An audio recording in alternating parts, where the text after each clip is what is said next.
I covered my face and breathed heavily, trying to calm myself down, but it was very difficult. At this rate, the robbers would discover us both. Reinan's screams quickly made her the target of the remaining robber just as his comrades were killed right in front of him. Reian wanted to run over to stop her, but he didn't seem to have time. That guy stood closer to Reinan and the sword was about to touch her head. Absolutely nothing should happen to her. In some miraculous way, Reian used all his strength to crush that big man to the ground with his sharp blade at his neck. If he's impatient to threaten him, don't shout loudly.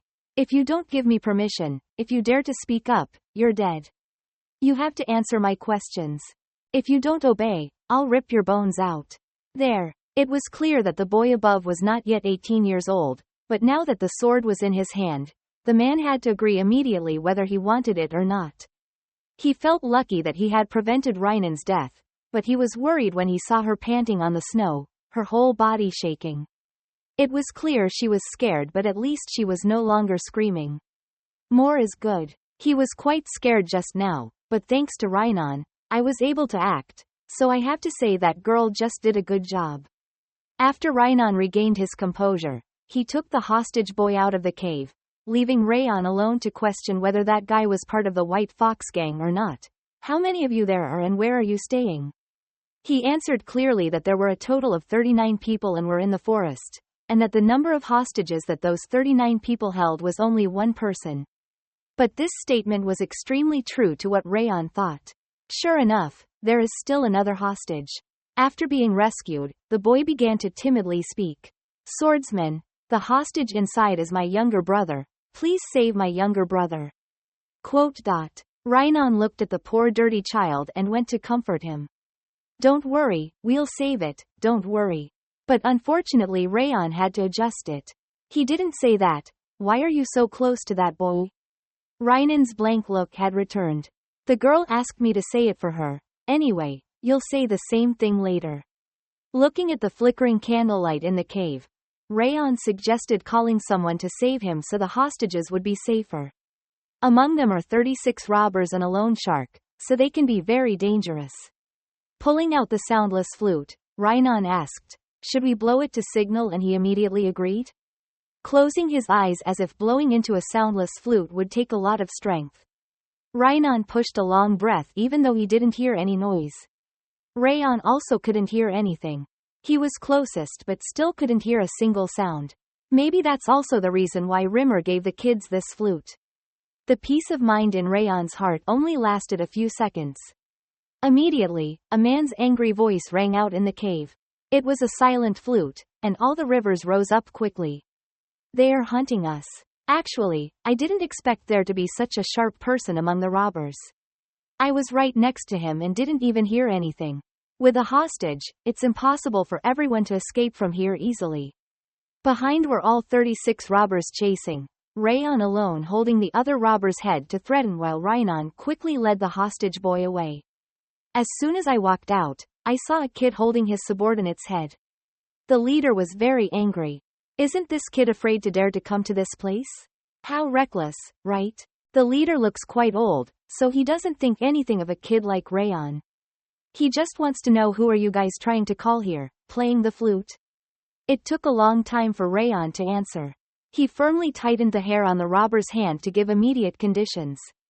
Let's exchange people. He wants to exchange this robber for the kid's little sister who is standing huddled behind the robbers. Who would have thought that the leader would laugh like there was something funny? Even if the bastard in your hands dies, it won't affect me at all. He doesn't deserve to let me release this kid, if you don't want to. When you see this girl's head fall, put down your sword immediately. He waved his sword at the short-haired girl as if warning Reian, making her even more scared, shrinking back, tears streaming down her poor little face.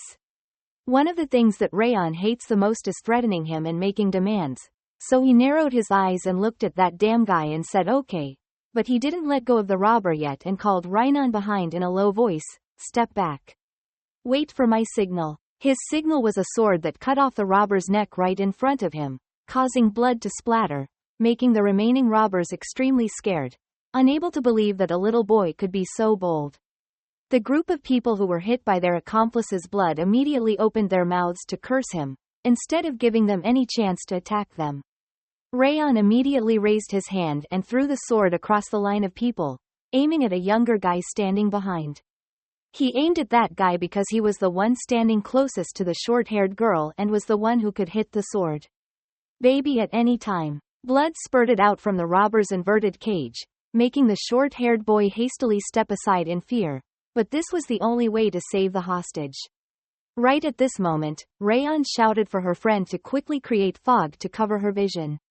She obeyed and lightly tapped her hand on the ground, causing the fog to rush up from that place like a waterfall shooting straight towards the bandits, making their vision blurry as if they had just buried their face in a bowl of instant noodles.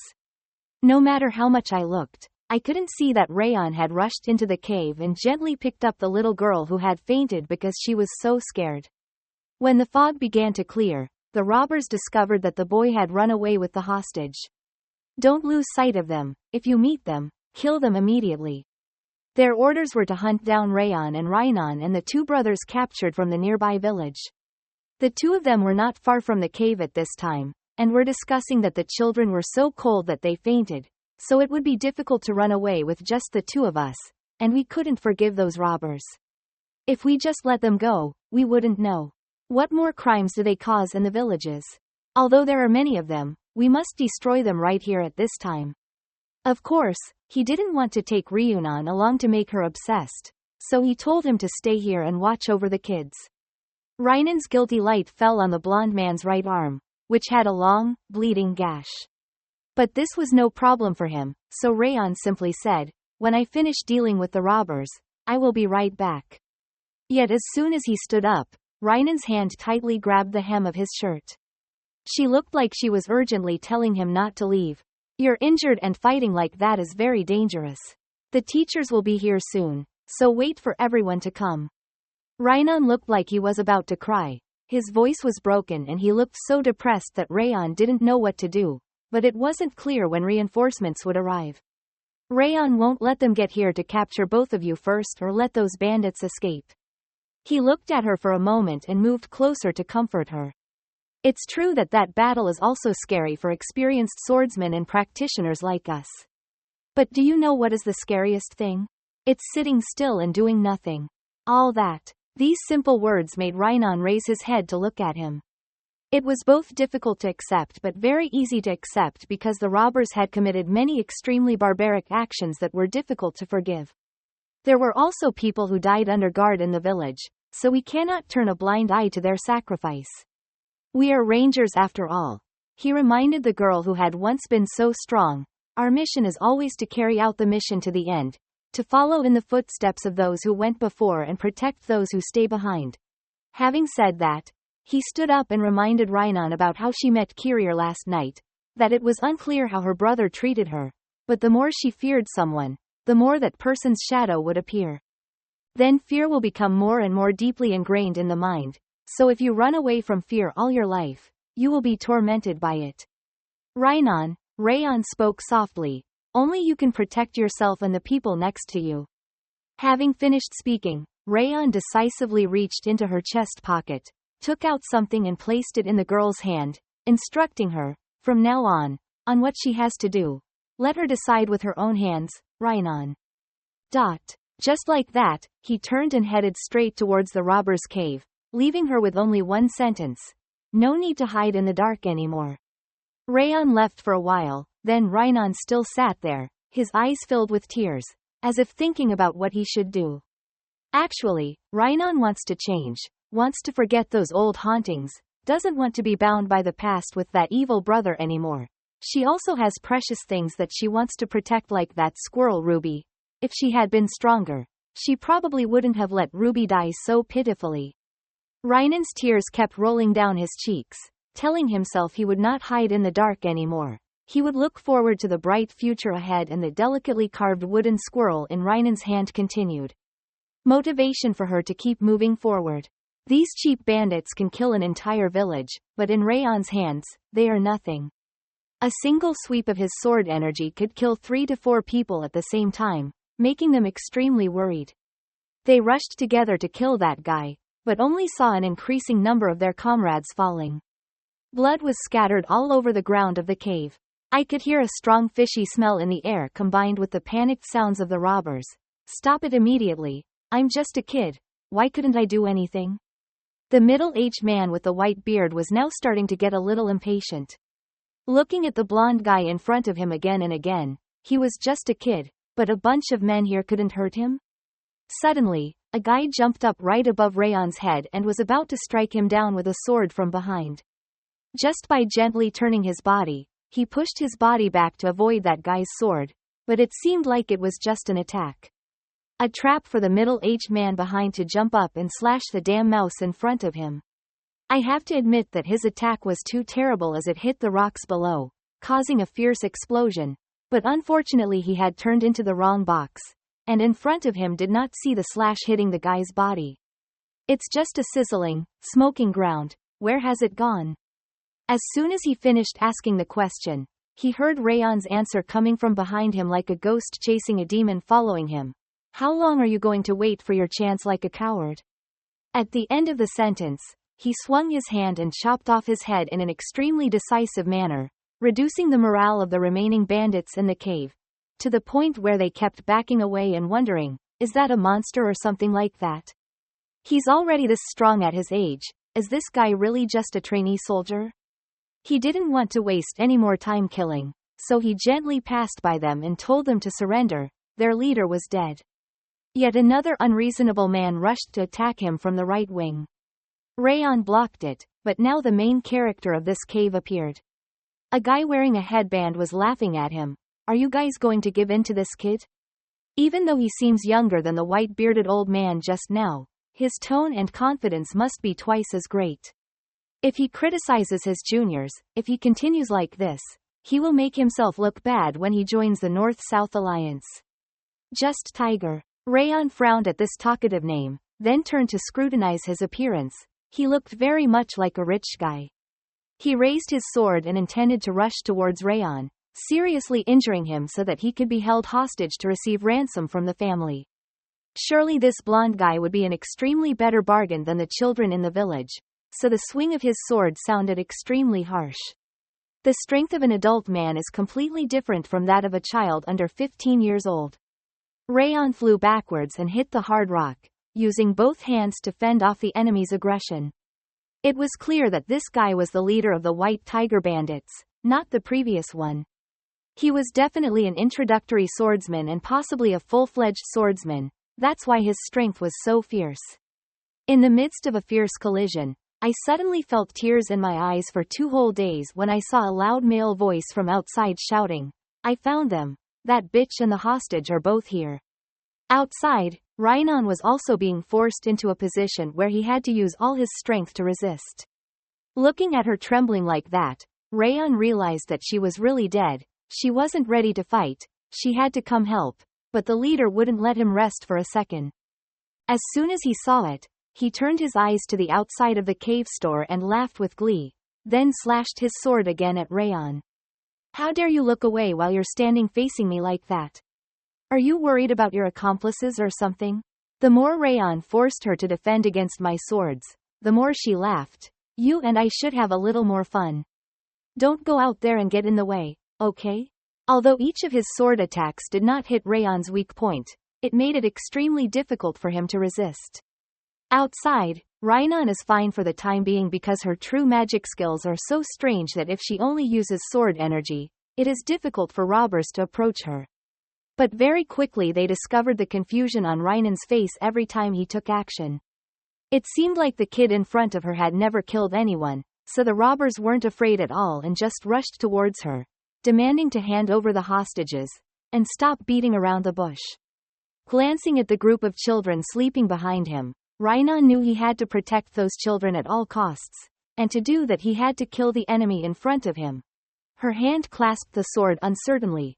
Luckily this guy was not a serious enemy, pointed the sword's tip towards him. Rainon silently repeated to himself, "He must kill this guy. Kill him thoroughly. Must kill him." Don't forget what Rayon said. Unexpectedly, in front of him was the image of Kairi appearing with his strange smile, making all the joints on Rainon's body suddenly stiffen. I told myself to temporarily forget that hateful face, but in front of me, Kairi was extremely alive, making all senses seem to evaporate from Reinan's body. Suddenly she felt empty, scared, and everything was so complicated. Her head felt gloomy like she was in hell. Seeing him again, she couldn't go back to that night hugging her pillow and crying. She had to chase him away. But Reinan knew he could never forget the fear of that day, wondering if he could protect something the way Rayon did. I couldn't even swing my sword properly in a situation like this because I was too scared, but also because Reinan had never really protected anything. Suddenly in the dungeon of her mind where her childhood memories were imprisoned, Reinan heard a strong call from Rayon. She woke up from her trance and turned to look at him, still sparring with the gang's leader. White Tiger Group. He smiled warmly and full of confidence at the young girl, saying the 3 words, "It's okay," for her alone to hear. He will definitely be able to do it. Tears fell down his face. Reinan suddenly stopped because of that sentence. The pain seemed to have been completely erased by that sentence. She had the feeling that the blonde guy in front of her had entered her inner world. Now he was protecting her. "Don't worry anymore. Just come here with me." And she truly took his hand and walked out of that painful childhood world, becoming a Reinan, mature and independent as she is now. His hand clasped the sword that had begun to radiate magic. Reinan told himself to thank him for giving him courage. Even though the image of Kiria was still in front of him, Reinan could now swing his sword easily, confidently hurling himself directly at the enemy. If the ghosts of the past couldn't block her path, how could a robber block Reinan's way forward? The bad guy took a slash across Reinan's chest and died on the spot. There was not a trace of excitement or fear in her eyes. If Rayon trusted her like that, Reinan could also trust himself. The scene out there made the leader both angry and confused. Could it be that those guys lost to these kids? What a bunch of useless people. Suddenly he heard the faint voice of the child below respond, "She is a child who can overcome her own past." At some point, shimmering golden sparks appeared in his hand, telling this buffalo-headed leader that she had a kinder heart than anyone and was a ranger who had overcome challenges. There. Now it's his turn to perform. 10,000 fires. One skillful fire, like a lotus flower rising from a sea of fire with a few pairs of wings. A passing stroke of Rayon's sword left fiery petals in the air. Once he slashed them, the wound would feel a terrible burning pain, which had nothing to do with the name of the martial art. A moment later, the cave area was quiet again. Rayon rummaged through the treasures in the robbers' chests to see if there were any traps left. He picked up something called a bicolor flower, which is quite a rare herb, but did the bandits really massacre the whole village just for this? He was still pondering when suddenly he heard someone's cheerful voice behind him say, "What is this? Is it over?" Seeing what was in Rayon's hand from afar, the newcomer in the leopard skin recognized it as the bicolor flower of Vankar, the leader whose face had a dark scar from a long time ago.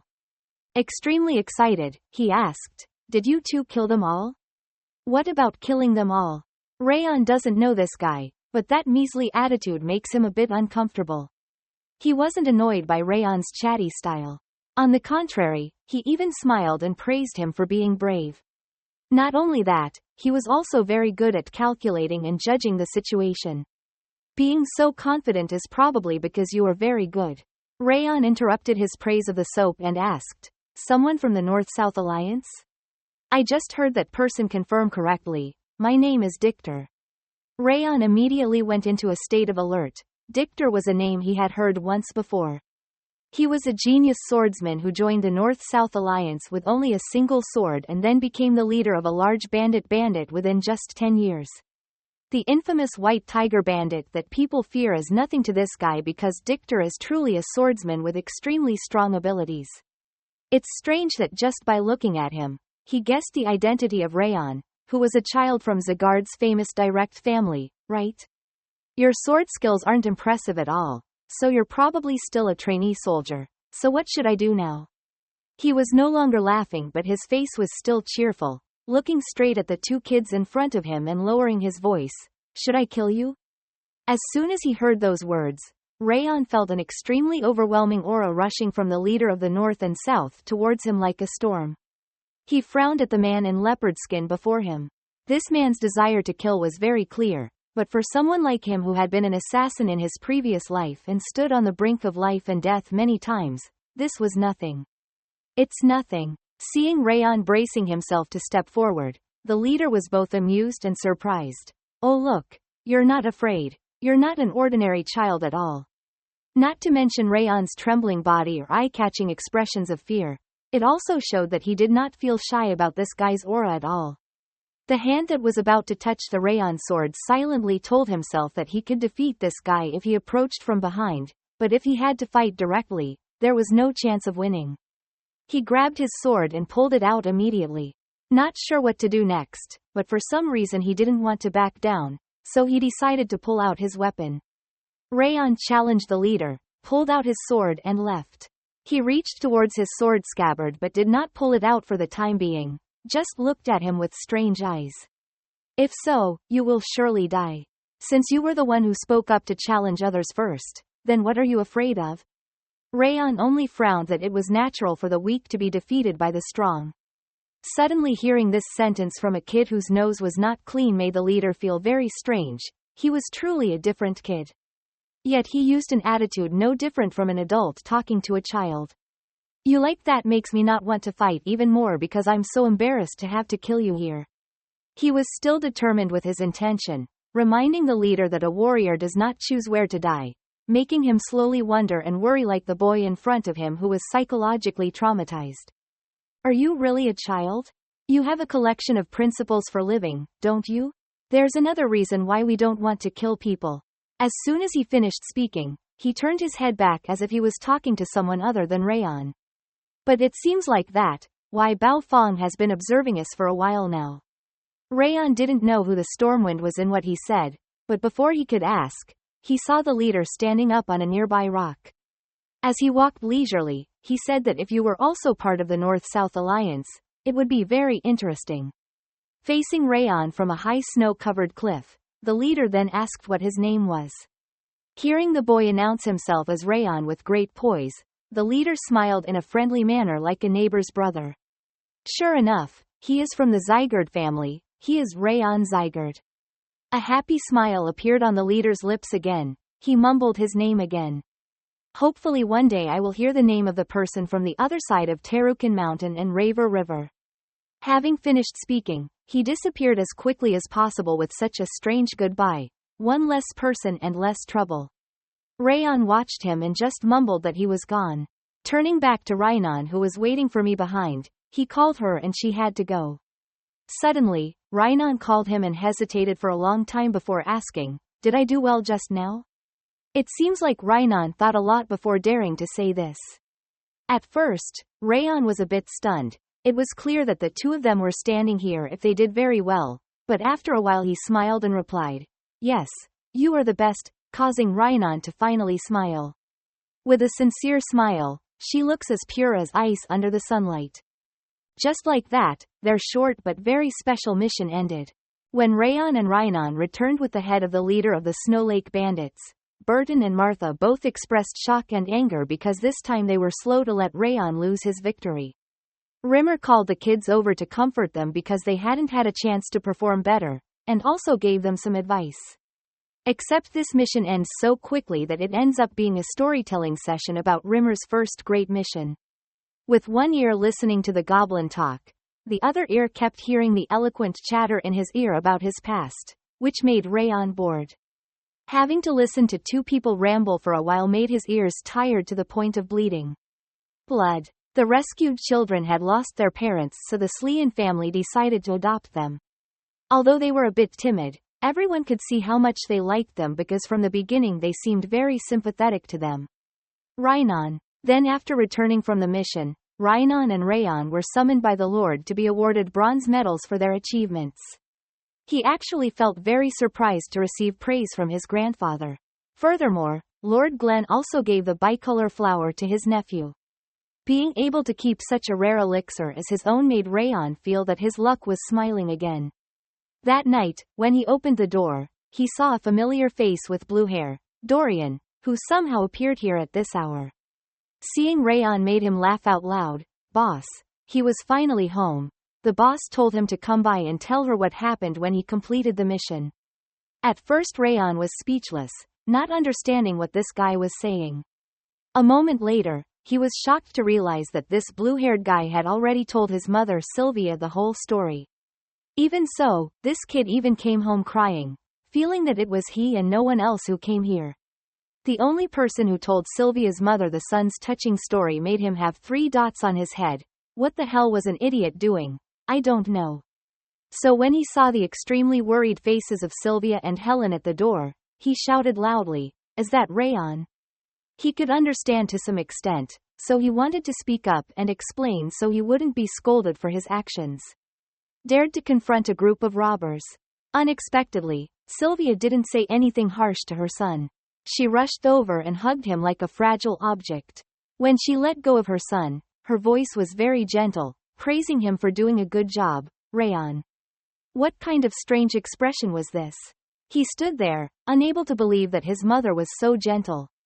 What's wrong? Sylvia smiled brightly and asked her son, "Do you think Mom will be angry with you?" "Well, Mom told me to always be careful." He still remembered Sylvia's angry words and was afraid of her crybaby personality, so he didn't want her to worry about this. Luckily, according to Sylvia, the head of the Zagard family took up the sword to protect the weak. Legend has it that there are many stories about him acting heroically to meet people in difficulty and hoping that his future descendants would continue to follow his example. Therefore, Sylvia now excitedly and happily told me that I had once dreamed of becoming a swordsman, so how could I scold me for sacrificing my life to save my hostage? Mom is very proud of you. When Sylvia's hands were placed on Rayon's shoulders, he still found it difficult to believe how great Sylvia's joy and pride were looking at Helen and the other maids who were so excited. They were planning to go to the main mansion tomorrow to show off to the people there. Rayon really cannot understand this mother's personality. The feelings were really too complicated, but anyway, that idiot Dorian ran away after telling the story. Emperor Tintin appeared at this moment, taunting him further, only now did he remember that brat. He was such a coward that he ran away a long time ago. Well then, as long as Sylvia is not angry, she hugs her son with pride and joy. It seems that everything is not so bad. Somewhere, a small hand placed a wooden squirrel on the night table next to the bed, and it was Renan smiling on his bed before falling asleep. Remembering the steadfast words that Rayon had told him, he would no longer need to hide behind that shadow forever. He was finally free from the horrifying memories of his childhood. Renan wanted to make sure to tell him a thank you that couldn't be missed, even if her mother brought out ice cream to entice her to come home sooner. After the adventure, Reimer found himself a corner behind the academy's yard, lying in a hammock and thinking about the time he hid deep in a tree trunk and heard Rayon ask the leader of North Nam to draw his sword and fight. It's interesting. The words he said at that time had all reached the ears of the goblin teacher. Now lying under the bright moonlight, he remembered with a feeling of extreme joy. It's been a long time since I've seen a person with the qualities of a lord. It seems like this will be a bright candidate for the next throne, but things have only just begun. Late at night, in the majestic Robert family's main villa, in the fire-filled study was the familiar figure of Darius responding to letters sent from many other places. While calmly immersed in his own space like that, suddenly there was a slight throbbing feeling under his hand that caught Darius's attention. From then on, blood began to seep out and wet the page he was writing on, causing Darius to had to stop and look at the wound that hadn't closed yet. 17 years have passed since the day he received the wound from the assassin. Darius himself has tried many different high-quality elixirs and even invited talented scholars or famous priests to come and treat him. Having done so, the wound still has not healed. A wound that can't be healed but also can't get worse. It's just like a careless cut, sometimes bleeding as if it were yesterday. Maybe this wound is trying to remind me, did you forget that day? Darius asked himself, as if the soul of the author of this wound was before his eyes. Is it possible that there is a dead person who doesn't want me to forget him? Having said that, Darius himself had to laugh at that thought, because I am not someone who likes to look back on the past. Placing his hand on the paper soaked in his blood, Darius gently flipped out a card with a dragon image on it, mumbling to himself. only having a short time left before making a wish. Our whole life comes true. The author of that wound is now reading the bulletin boards one after another. The good news for him was that the 10,000 fire cultivation technique had achieved 3 stars, and other skills such as Sense Master, Fire Resistance, and Unfortunate Spiritual Energy had also reached 3 stars. You have achieved your goal of becoming a swordsmanship expert. Your aura control speed has increased. All your stats have also increased rapidly. Your swordsmanship proficiency has increased. And your punch and kick proficiency has also increased. Continuous lines of congratulatory messages like that made Rayon very happy. He had finally reached the expert level. In just 1 year, Rayon had clearly grown taller and achieved many achievements, even though he was only at the initial levels, but he himself knew how hard he had worked to achieve them. The Essence Emperor was still the same as usual, flying around his head cursing all kinds of things. It was truly ridiculous. Even if I am a master of swordsmanship, to me I am just a small insect. I feel proud just by making a little progress. Sometimes Rayon also freely responded, not every 15-year-old boy can reach my level. Even if you search the entire continent, you won't find anyone in this age group like me. No matter how you say it, elites can be argued against. Only idiots compare age on the battlefield. Age doesn't matter at all. Weak is weak. Okay, Rayon agrees. Once on the battlefield, no one has the obligation to give way to others because they are younger. I completely agree with you. Saying that made the elite less dirty, but just a second later he started cursing again, continuing like now, you can't even touch my finger. But no, this song is so familiar. Rayon didn't bother to retort. He still smiled and said, yes, the old devil is the best. No one can do the old devil. And he's not smiling because he's elitist to babble in his ears. Rayon's smiling because his career has never reached this level. Admit it, do you also think I'm more mature? Tin was stunned as if he had just heard Rayon say something very difficult to understand. He looked as gentle and docile as a neighbor's cat. But then that hot-tempered guy turned around, the elite cursing in his mouth, wondering if he thought I would praise you or what. Of course, there was no way he would receive a compliment from the devil. He simply asked, then why are you angry? I can hear your voice trembling, so it's probably not wrong, and we've been together enough. I've been here for a long time and I know what you're thinking. The fire around the Emperor's essence swirled at a much faster speed. He was angry at a human who dared to see through me. It was truly worthy of death.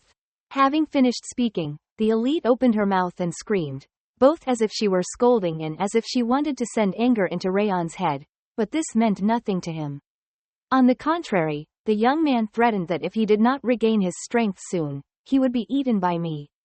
Having said that, the old elite started babbling about the old days, how glorious he was once, starting a familiar song.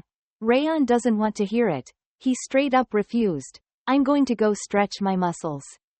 It made him very angry. He kept going around asking to tell, but the elite refused. As another week at the academy began, Reimer's clapping signal to stop rang out, making all the students turn to look at him. Today's practice is over. Everyone disperse. Burden waited until this moment to question him. Today, the teacher was 20 minutes late. We have to practice to make up those 20 minutes, right? Being told that to his face, Reimer lazily ran away.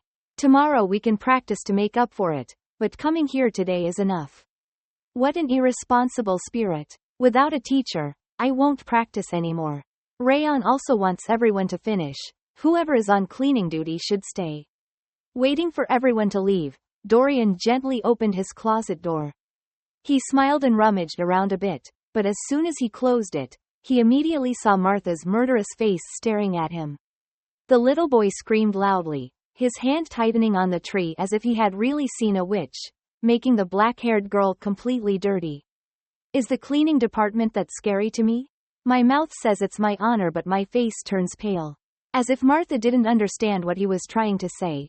Just practicing makes me busy enough to be here cleaning up with this idiot. Seeing that the guys didn't leave here after training, Martha used that as a source of anger and scolded the guy. The people there were looking at something, so get out and make them run away. But Rayon feels very familiar with this type of anger. It turns out she's only really calm when she's around me. Rimmer also realized this, standing next to Rayon and interjecting a few comments that were not incorrect. Over there. I thought I ran away. If I show up here, I'm not afraid that Burden will catch me and practice for another 20 minutes. Huh? Well, of course there's something that needs to be said. Rimmer just appeared here, the teacher said. It's because I forgot a few things, but it's strange to hear his tone. Not only Rayon, but all the students here feel uneasy when the teacher forgets something. So he calls everyone together. I still have something to announce. It's very important. I don't know what time it is. When I told him to practice more, he ran away. The students protested, making him so embarrassed that he had to cover it up with everyone's second task, making the atmosphere worse. Immediately fell into fear and felt all kinds of negative emotions so that the children remained silent and could no longer question the irresponsible teacher. But wait, did the teacher forget to mention that? Seeing everyone silent, Rimmer broke his head and laughed. Hey, I'm sorry, you could forget something so important. Rayon thought it was fair. It had been almost half a year since the first mission. The time until the second mission was longer than he thought. Could it be that in this life, the Zygarde family's tasks are less? According to Rimmer, the OCs suddenly appeared and invaded the southern region of Zygarde territory. Your mission this time is to destroy the OCs that are threatening the villagers and protect the people in the village. In other words, your mission is to protect the village and hunt monsters. Just hearing about hunting the OCs made the children burst out in joy. This is the type of mission that everyone wants to try because the brains are simply people with brains as big as grapes and are too amazing to try for real. As soon as Rimmer heard the excitement in the crowd, he immediately turned it off. Everyone must be excited about the new mission, so he finished with one sentence that made everyone worried. This mission will not have teachers accompanying you. You will have to go to the village on your own and must work together to complete the mission. Burden immediately raised his hand and wondered, so what if we fall into such danger that we can't get out on our own? Well, it depends on the sky and on the kids. If it's a task that can't be completed, you have to know when to give up. Just pointing to his boredom, Rimmer advised leaders to be able to accurately assess situations and have the judgment to know what are bad situations and good situations. Next, Dorian timidly spoke up. Isn't running away from a mission usually considered bad, teacher? What the kid said isn't wrong, but Rimmer needs to be corrected a bit. It also depends on the type of situation.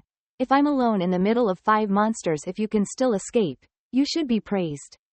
The teacher said so, but in the mind of the blue-haired boy, he thought differently. He was pleased with himself that from now on he could run away without getting into trouble anymore.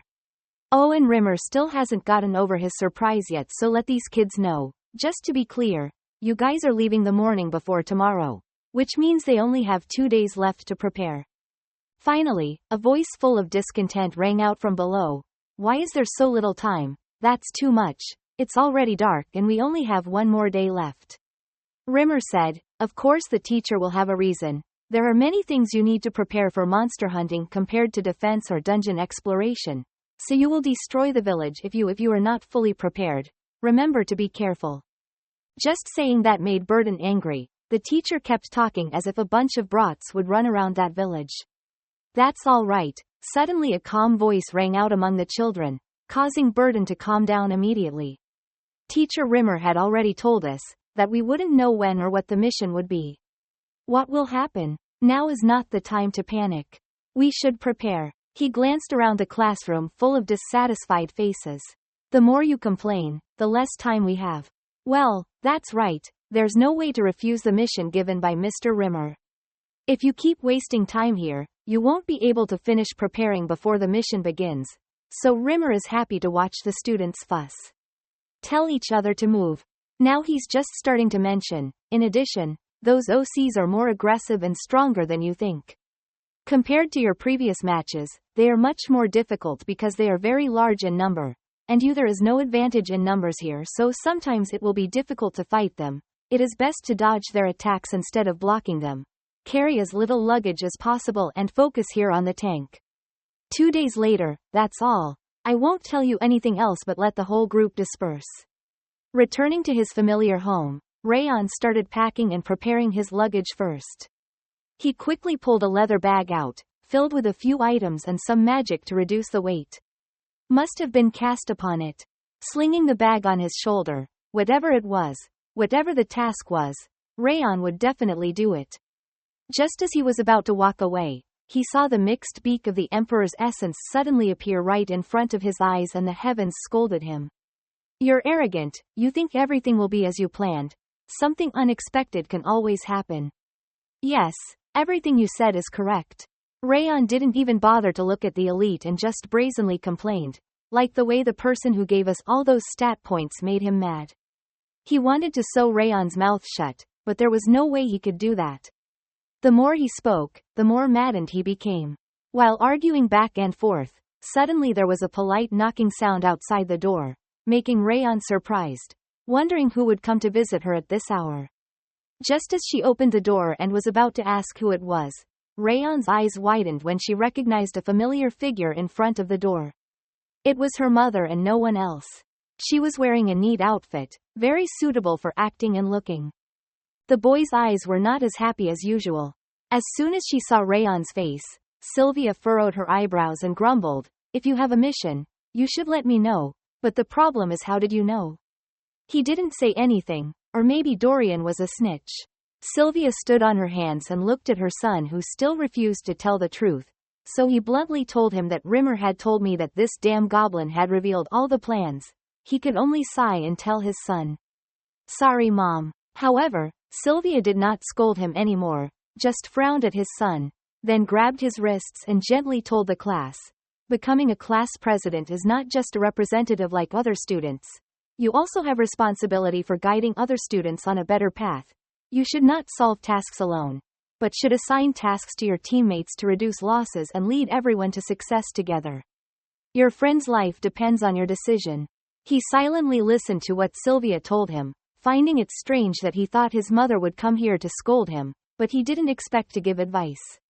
That's not all. Rayon was extremely surprised when Sylvia told him that the task of conquering brain monsters sounds easy but is actually very difficult. Make sure to destroy every single one to protect the villagers. Looking at the boy's heart, Sylvia gently reminded him, "You should be aware of that when on duty because you are no longer a student but have become a Zaygod swordsman. I want you to be able to prove that you are a swordsman and someone who can inherit the will of the Zaygod family." These words were so strange, Rayon finally had to speak her mind. "I thought Mom came here to scold me." Just mentioning it makes Sylvia angry. "Actually, I'm very angry. I'm worried, angry, and uncomfortable at the same time." This is the loving mother that Rayon knows, but suddenly Sylvia's anger immediately subsided. She walked over and hugged her son to repeat, "This is not the time for me to scold you." While patting him gently on the shoulder, Sylvia gently advised, "When you come back, prepare yourself to be scolded. I'm very happy that you had your shining moments, but I have never stopped worrying about the eldest child." The loving reminder made Rayon startled and opened his eyes wide. He stood still for a moment and wrapped his arms around his mother, patting Sylvia's shiny blonde hair. When the sunlight gently shined through the window, on the morning of the mission departure, everyone was present in front of Rimmer on time. Just like every time before leaving, the loving teacher reminded me, "Anything can happen. You guys have to be as careful as possible. Remember to step back if it's too much for you. You hear?"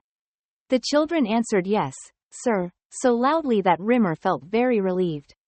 He sat down on the floor and told the kids to go. "It usually takes a month, but because we have already paved the way, it will probably only take you about 2 weeks. The last words are to wish everyone good luck and say goodbye in unison." The whole group will follow Rayon's instructions to divide into 4 rows, moving according to the previously discussed formation. Although he was worried in his heart, Rimmer looked at Rayon's clear demeanor and thought everything would be fine, because he was not only talented in combat and aura but also excellent in his ability to strategize. Currently, it is very clear, instructing everyone how to remember their position in case of battle. The kids hadn't even set off yet, but Rimmer was confident that Rayon would complete the mission easily and come back. After all, he was only 15 years old and had a very long future ahead. Rimmer is looking forward to seeing how she performs. Just like that, the group of kids pulled each other out of the gate and prepared to depart. Rimmer stood watching until another teacher standing next to him worriedly asked, "Should we go watch?" "Just keep a good distance, make sure the kids won't know where we're going." Rimmer smiled faintly at the group of kids. Maybe that's the case. But among them there are some very sharp people. You'll know right away if you follow them. So the lazy elf took advantage of this time to stretch his arms and legs. Go take a nap and be happy. Ignore the co-workers behind you. Is it okay to leave it like that? Or let's just leave Rimmer alone and follow along to see. There was no need to waste time trying to advise. Rimmer laughed to himself. The ones who should be worried were not the students, but those brains. At the same time, in a distant, gloomy forest, filled with skulls mixed with white mist, with a little light from the moon shining dimly through the trees, there was a voice. Someone whispers and asks the person next to him, "Is he sure about that information?" In front of him was a person kneeling with a cloak spread out on the ground, confirming that it was indeed that village. If the information is correct, everyone will prepare to go there as planned and be assigned the task of killing anyone who gets in the way. Are these people involved in the Five Shadows, or are some forces trying to harm the students?